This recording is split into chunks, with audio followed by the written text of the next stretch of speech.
Welcome back. Now, at the full-year mark, Sun International has posted a 17.4% rise in headline earnings per share.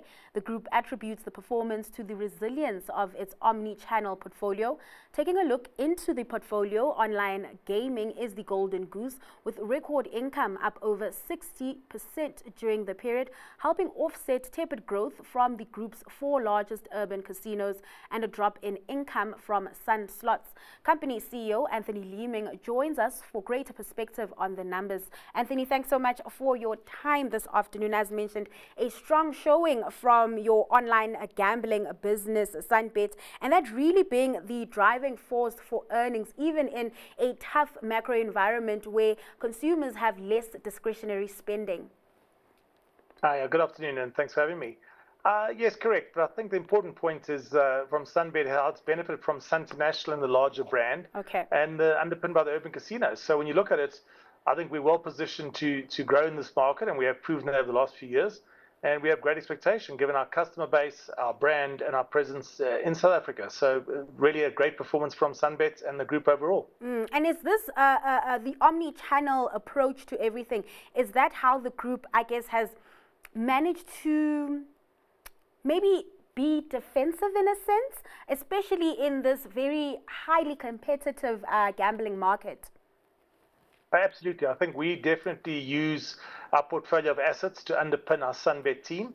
And likewise, they use those assets. I mean, we are doing a lot of things together, joint marketing, joint activation initiatives, and we work hand in hand with our VIP team and looking after our customer and offering the customer a wider product choice, both on whether it be gaming or hospitality. So we definitely have the right portfolio of assets to look after our customer, and I think also to win in the online space. I can imagine that the rapid growth in the online betting market, that there's pressures that come with that. At the top of my mind, I think of things around digital infrastructure and just making sure you stay in front with things like that, and also just vulnerability that comes with that and your consumers. How are you navigating the environment? Are there extra costs that you have to account for when it comes to the back end of your platforms, just to ensure that it's also just fair and safe as well?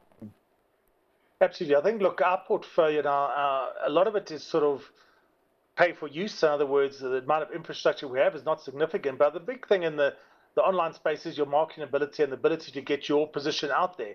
Our products are not that different. The games provided are very similar. But the way we look after the customer, the way you interact with the customer and your brand are critical in the space. But very important, and you mentioned, is responsible gaming. We are upping our efforts significantly. I mean, this growth in online is obviously there is problem gaming out there, and we need to be at the forefront of identifying. So we're busy looking at a lot of software. We really do a lot, but we need to do more as the industry, I think, as a whole, not just us. And we plan to do a lot more. We've done a lot of research internationally on what's going on. We've improved our system and our ability to manage that responsible gaming element, and we will be doing more so in the future. Okay.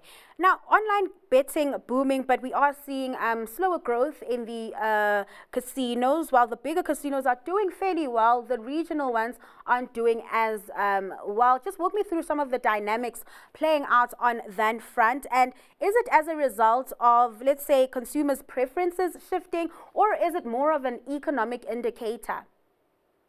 There's a few reasons. I think the last one, the economic indicator, is definitely one of them. I think the smaller towns are backing compared to the larger towns.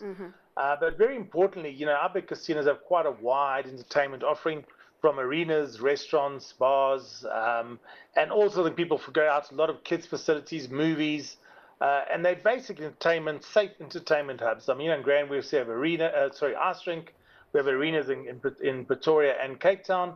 And these all add to the traction of our properties. So it's not just about the gaming spend, it's about making sure we're still relevant in the market and driving people to our properties to come enjoy not just gambling, but certainly food, beverage, and any form of entertainment that is available. And let's look at the resorts and hotels segment for a bit. Income up 7.6%, and I guess pretty good for a economic environment that we are currently in. What kind of trends are you seeing playing out there in terms of, let's say, tourism demand? Is it the domestic tourist in your properties, or are we seeing increased demand from international tourists?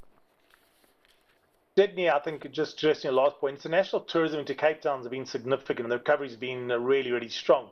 And we've seen fantastic growth into sort of the likes of the Table Bay. Sun City, our other real large sort of hospitality asset, a little bit less so, but we are starting to see increased interest from places like India, China picking up with the visas being softening. We expect quite a nice uptake. And also other international groups from other areas on incentive travel. Hidden in our results, we actually had a much stronger hospitality performance. The gaming at Sun City was a bit slower. Okay. But certainly on the hospitality side, the refurb at the Palace has helped us increase the rate quite significantly. So we've seen strong rate growth, good occupancies, and good food and beverage revenue. So as a combination, our hotels and resorts are doing really well. And the group was also in the process of acquiring Peermint.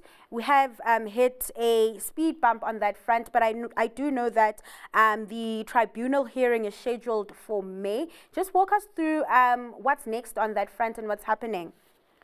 Well, I think that's pretty much it. You know, the tribunal's busy gathering their information and evidence, and we have to wait for those hearings in May before anything further is really done. There's not much other than lawyers getting ready for the presentation at the tribunal hearings.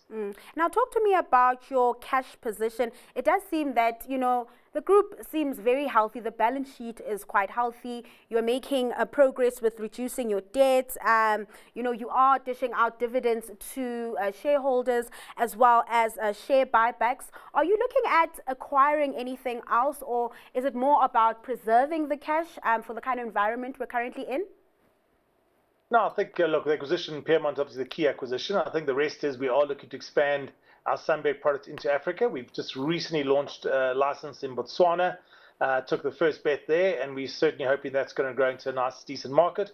And we're using our infrastructure and our skill set here to really grow into Africa.